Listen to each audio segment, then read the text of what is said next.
As mentioned at the start of the show, we have a guest joining us. He's joining us by phone. His name is Kyle Shideler. He's with the Center for Security Policy, and he's the director and the senior analyst for Homeland Security and Counterterrorism. He specializes on Islamist groups operating in the U.S., having spent a decade researching and writing on their history, doctrine, and impact. He has briefed senior U.S. government personnel, members of Congress, law enforcement officers, and he's appeared in many places, Fox News Business, Newsmax, One American News. His writing has appeared at The Federalist, one of my favorite websites. But he had a piece that I really was excited that he was available to talk with us about. He wrote a piece that appeared in American Mind, and it was called The Real History of Antifa, or Antifa. I go back and forth. I'm going to call it Antifa for our discussion, but we have Kyle Shideler joining us on the phone to talk about who is this group Antifa that we keep hearing so much about. So Kyle Shideler, welcome. Oh, thank you, Debbie. It's a pleasure to be here. So glad you could join me. So I will tell you, my first recollection of even hearing of Antifa was during the 2015, the end of 2016 election cycle, when President Trump's rallies were obviously gaining momentum, gaining steam, a lot of people showing up, excited to support him, and a lot of violent protests happening outside of some of those rallies. That was my first awareness of Antifa, and began reading about it, that they claim they're anti-fascist, but that their behavior did not indicate that. But you wrote this piece about the real history of Antifa, and I'd just love to have you start. How far back does this group go? Oh, well, they actually go back as far as about 1932, or even before that, when the first Anti-Fascist Action, which is the name of the organization, the long-form name of Antifa is actually Anti-Fascist Action, was created in Weimar Republic, Germany, by the Communist Party of Germany in order to street fight with the other political parties of the time. Now, that did, of course, include the Nazis, who ultimately won that street fight with the communists, but they also fought with conservative parties and liberal parties and basically anybody who didn't agree with them. And so very early on, they existed as an arm of a communist party to help that communist party win political power during a revolutionary period. Of course, Hitler comes to power. They are suppressed. After the war, they make a brief reappearance, and then there's very little talk of Antifa until about the 1980s.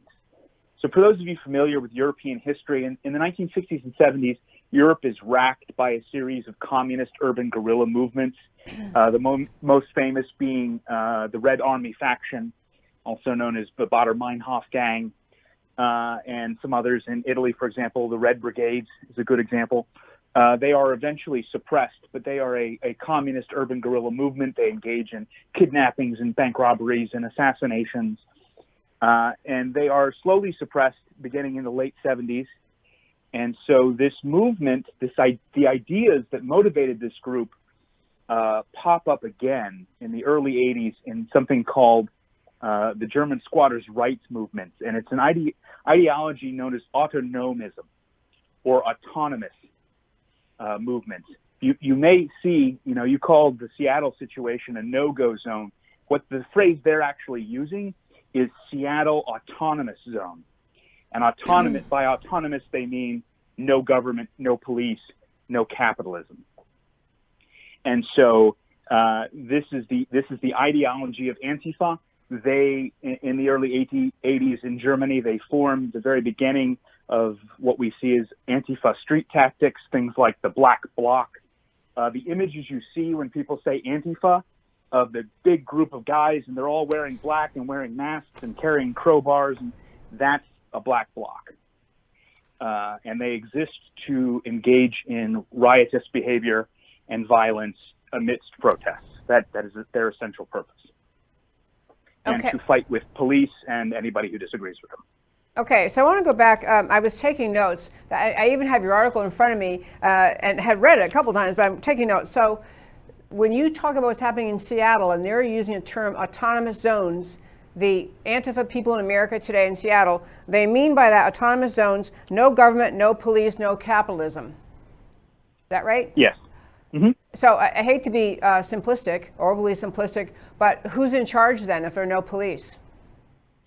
So if you are somebody who subscribes to this sort of anarcho-Marxist ideology, your viewpoint is that the people are in charge in a collective sense. But actually, when they say they people, they don't really mean all the people.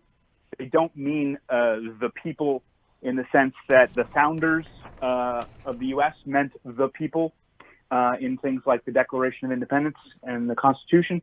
What they actually mean is a series of what they view as discriminated classes. So they view the people as consisting solely of the working class, various minorities, disabled people, different sexual identities, LGBT identities, etc. Basically, all of what they would call marginalized people would represent the people. You and I and everybody else that supports sort of the American system of life, we don't count in that. We don't get a vote. We don't get a voice in the Seattle Autonomous Zone. Wow. Okay. So let me say, if I were a defender of Antifa, which I'm not, but so you have a history you described what happened back in the Weimar Republic and all the way through Europe. But beside that, this organization in America today, Antifa, shares the name or a derivative of the name of the founding. Is it really, there are also, you described, but there are also people, there are connections. It's not just an organization decades ago that had a name kind of similar to this one. It actually has ideological and even human connection throughout the time, meaning it's the same entity with the same core thinking running it today. Is that right? Yeah, so I'll give you an example of that. And Antifa can be tough to talk about because there are multiple groups and they have different ties and connections, and some of them are more anarchist in nature, and some of them are more, say, Maoist in nature, but they share certain similarities. But just to give you an example of a very important Antifa group, Torch Antifa, which is a collection of various regional Antifa groups, the guy that set up their webpage and is listed as responsible for their webpage is a guy who was a member of a group called the John Brown Anti-Klan Committee in the 1970s and 80s. And this was a front for a splinter of the Weather Underground. And this is actually, I mean, this is not something that is hidden. They are quite open about this. If you look at the start of Antifa when it came to the United States, it was initially called Anti-Racist Action, largely because Americans at the time didn't know what a fascist was, but they did know that racists were bad, and so they were against racists. And people were like, well, okay, that's that makes sense.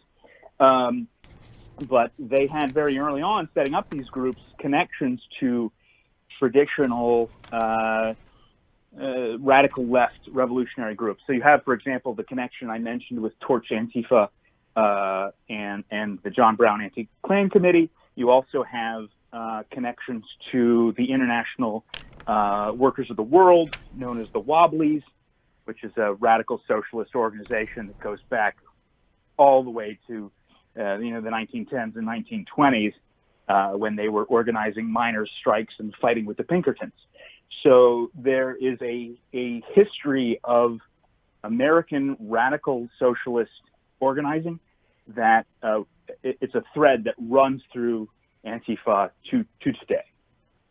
And I think that's important for us to understand when we look at them. Where do their ideas come from, and how do they view the world? And it's useful for us from that perspective to understand.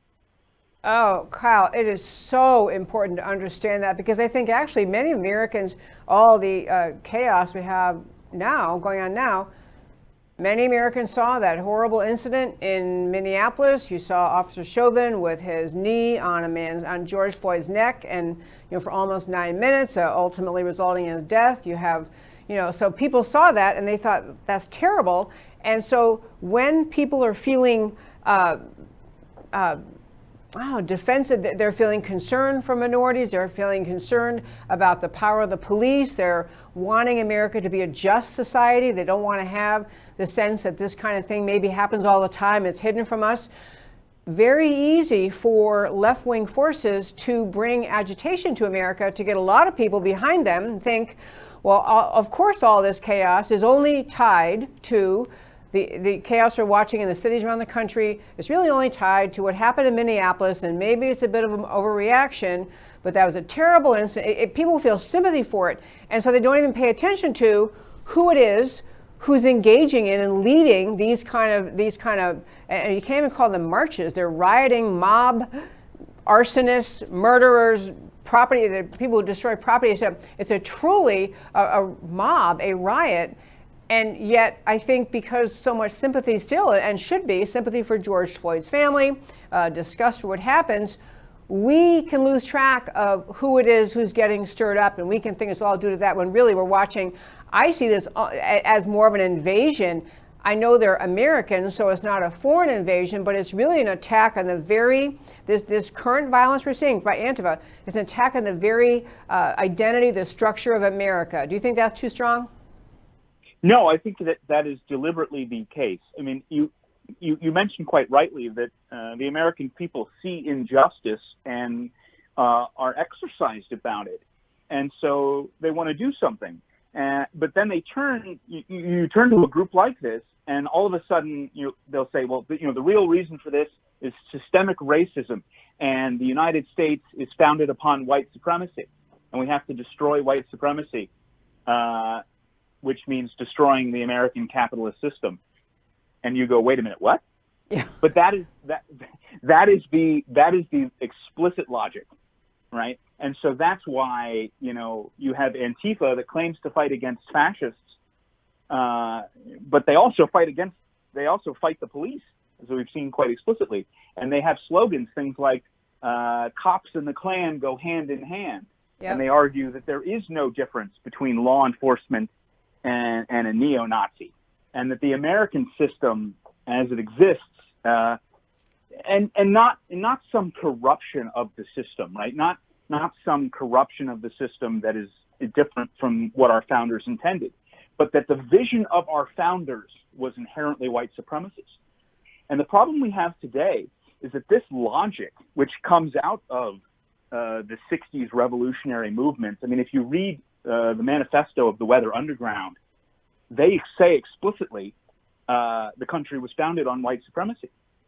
The problem is, after the 60s and 70s, many of those radicals became college professors, and they began to teach this to our kids, and it became the dominant paradigm of academia, such that we have groups like the New York Times who publish the 1619 Project, yeah, which argues America is inherently white supremacist, our entire system is inherently white supremacist, and ergo must be destroyed. And so you have this challenge where you may be, you see an element of injustice and you'd like to see some correction to it, but these individuals are not interested in reform. And if you read their materials, they're very explicit about that. They are interested in revolution. They are interested in overthrowing the current system and replacing it. And you have to understand that if you're going to engage with them and read what they say and take them seriously. And they should, by the way, they should be taken seriously.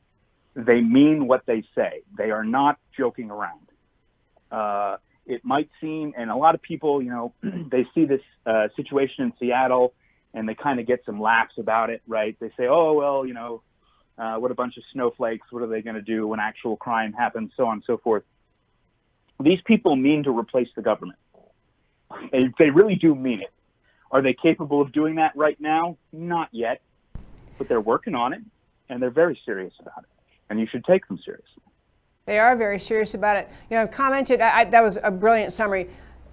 I've talked on the show before about how, maybe 30, 40 years ago, there were people who ran for president who were, the communists ran somebody or the socialists ran somebody. But in mainstream America, in any normal political context across the range of political thinking, most of America thought we're never going to have a serious candidate who's a socialist, someone taken seriously campaigning to be the president, and how we have been worn down by exactly what you're describing, worn down over decades of having people with very radical leftist ideas becoming professors in colleges and in good colleges and the kind of highfalutin Ivy League type colleges and in all ranges of colleges, and passing along to young people these ideas that are very radical and very anti-American, un-American. But over time, we have softened the clarity we used to have that was recognized that socialism and Marxism and communism are inconsistent with America. We used to get that. Everyone got it. And we knew that was just a fact as much as, the sun rises in the east. But now, through that softening, and on top of that, the leftist mentality to work into the discussion the issue of race on so many issues. So you have young people softened by professors having said, well, socialism is more fair, capitalism is kind of inherently racist, which makes no sense at all. But then you compound it with the arguments now, every time there's an incident of this kind, or even if no incident is precipitating, you've had the increased discussion in America of white supremacy, white privilege, and in college campuses, it is the prevalent assumption you must agree there's white privilege before you could even participate in the discussion. It's like another softening of Americans' clarity about the ideas of our country. So this was kind of the perfect storm for the left to grab onto. The incident in Minneapolis, they've been softening America and white supremacy and white privilege, and now they're here. I mean, I could not agree more. They're to be taken very, very seriously. And do you agree that they're manipulating the race issue to push their agenda? Well, certainly they are. And then, again, this also goes back to the early 60s and 70s. The split in the Weather Underground that led to the creation of something called the May 19th Communist Organization. And that was the organization for which John Brown Anti-Klan Committee was a front. It split over this question of class struggle versus racial struggle and national liberation struggle, which really means was it going to be about classes of people in an economic sense, or was it going to be about race?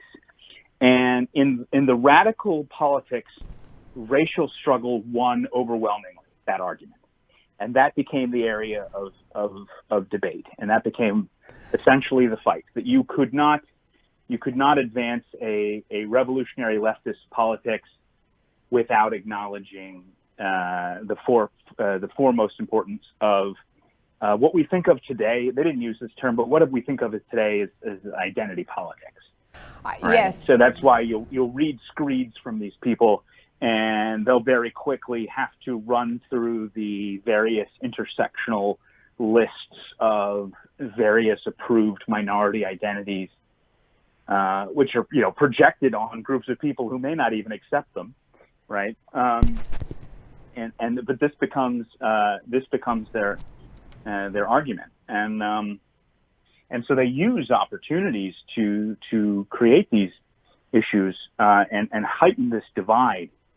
But at the basis of it, when you go through their material, you read stuff about racial struggle and this, that, and the other thing, and then you get to the bottom, and the answer is always abolish capitalism.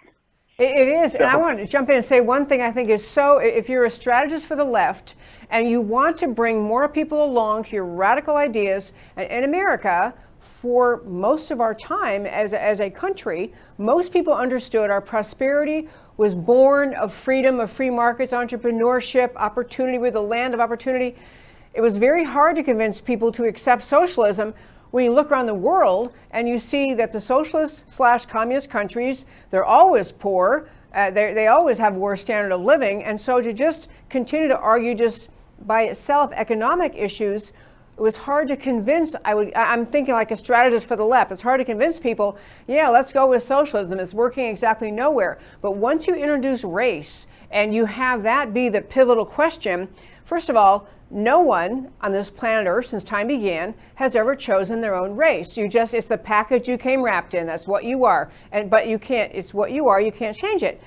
And so it is inherently more, it makes people angry and frustrated and upset and indignant. The notion that people are judged or are limited in some way because of their race, ethnicity, or national origin. It's so unfair. Unlike economics, people can say, well, yeah, but the doctor who lives next door to me, he earns more money than the guy down the street who's just been a bartender his whole life. People go, yeah, that's right, because we pay doctors more than we pay bartenders. So the economic inequality does not rattle people's sense of fairness, but race rattles people's sense of fairness. And it gets people, if you can convince people of the prevalence of white privilege and white supremacy, you got them on board and they're not even thinking about what you're proposing.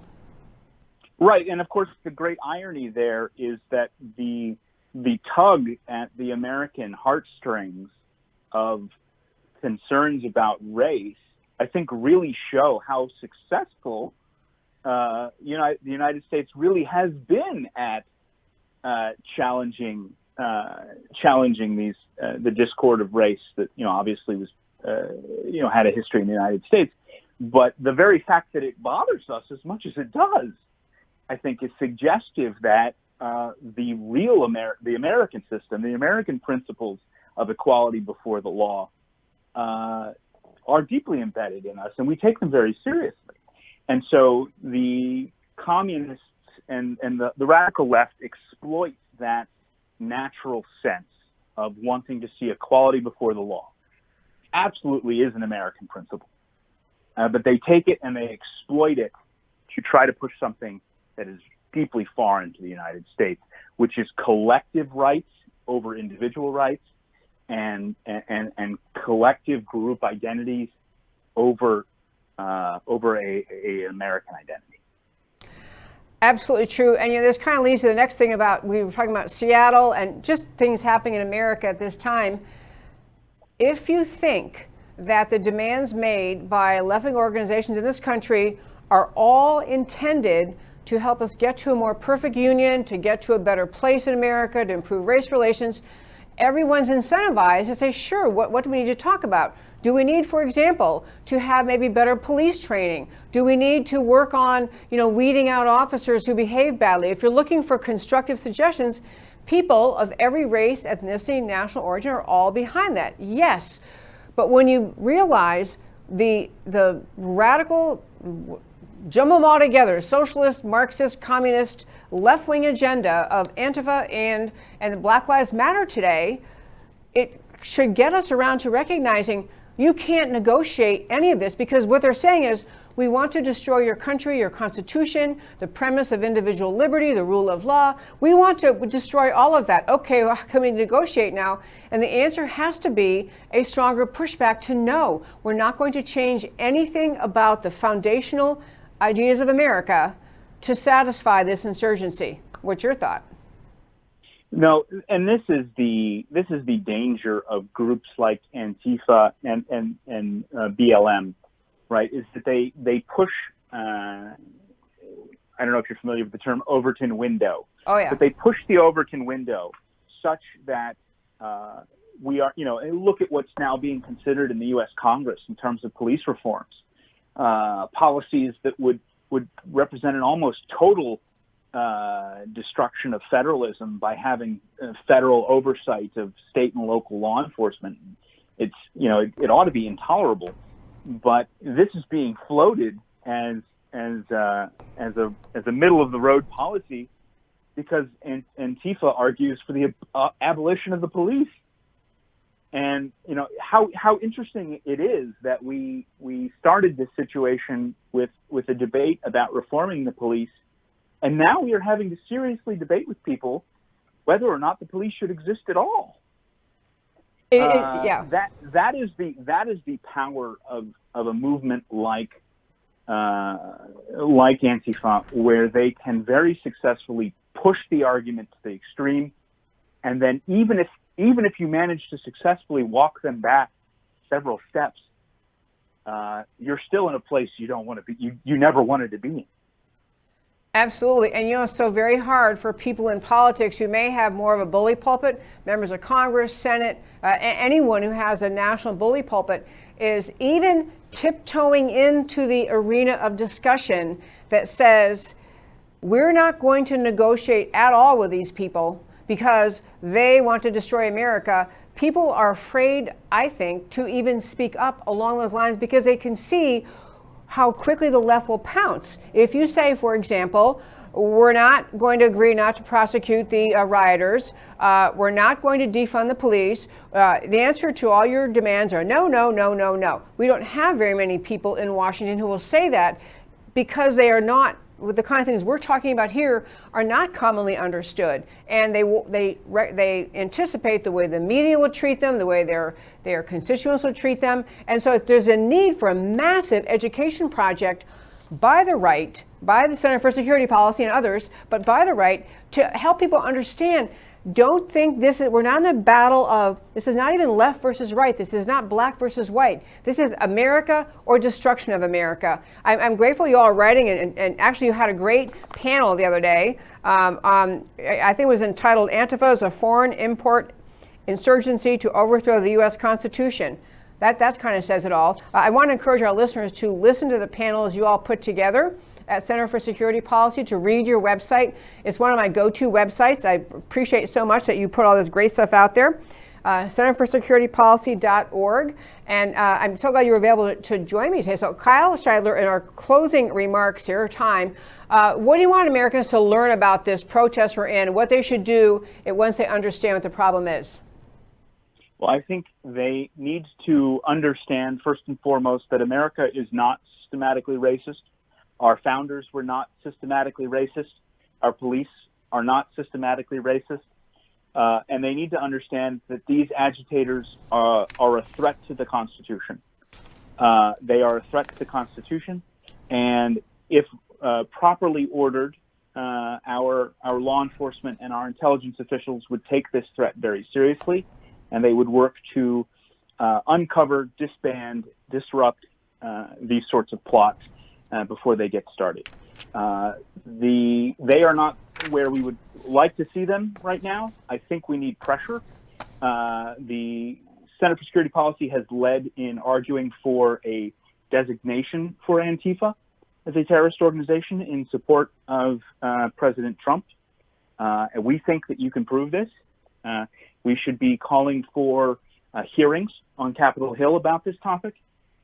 And arguing for the full panoply of legal options. You mentioned, of course, the Interstate Insurrection Act and also other RICO charges against Antifa. So even if we don't get the designation on foreign terrorist grounds, we should push as aggressively as we can and break this group up, because they fundamentally are a threat to the United States.